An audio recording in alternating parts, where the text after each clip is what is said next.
A passionate environmental activist bent on banning pet coke from the Calumet River, Rich Martinez is hoping to unseat Alderman John Pope in the 10th Ward. Martinez also works with the Metropolitan Water Reclamation District and founded a Christian Marketplace Association. He's run twice before. I'm Mike Fouché, publisher of Aldertrack, and this is our Meet a Chicago Candidate series. So tell me, Rich, why did you decide to run for alderman again? Well, as you know, Mike, first of all, thanks for having me on. Ran 4 years ago, got 40% of the vote. The southeast side of the 10th Ward has lost over 50,000 jobs over the last 30 years from the deindustrialization of the steel industry. And as a husband and a father of 5 children, I'm very concerned about the direction of our community, the lack of leadership, the lack of vision from the current administration. Families have no voice and no one to represent them at City Hall. The current alderman represents big business, dirty, polluting industry, the Koch brothers. I want to be able to put my 20 years of government experience and service, including actual experience in the Chicago City Council and the Illinois State Legislature, to work, to represent, to be the advocate, and to be the ambassador for 10th Ward working class families. So would you consider yourself a Rahm Emanuel or Fioretti or Garcia or Willie Wilson supporter?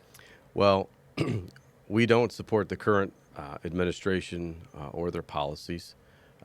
The neat thing is that I have relationships with all the other mayoral candidates.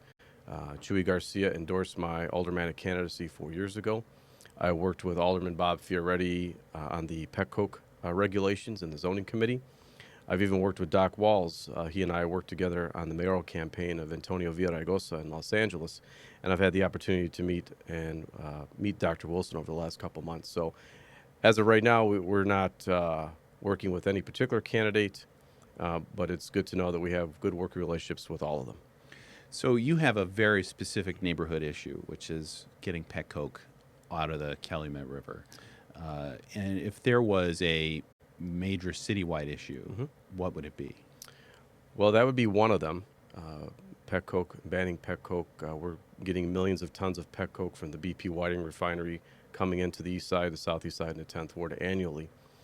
And our campaign actually was very successful in securing over 1,000 signatures to have a referendum put on the ballot for the upcoming municipal election that will give 10th Warders a voice and a say to ban pet coke in the 10th Ward. Obviously, if that's successful, we'd like to see that done citywide. But in addition to that, my campaign is also proposing a moratorium on public funding of charter schools. And we want to see an end of the $75 million that comes out of the CPS school budget, have that put back into our local neighborhood schools in the areas of arts, music, and vocational training. I'd like to see that done citywide as well. So you're a government employee, Yes. with a pension. Is that correct? Yes, that's correct. So Well, as of right now. right now, today, right. So you told the Chicago Tribune that you think Chicago should keep its pension payment schedule. Yes. Where would the money for that come from? The city's broke. Well, there's no quick fix to this particular problem, and we didn't get here overnight. This has unfortunately been going on for some time. We have to look at the legislation in Springfield, for example. The city needs to stop borrowing against the pension payments. We need to see a reamortizing of the current debt that we have. And, the workers have been making their commitment.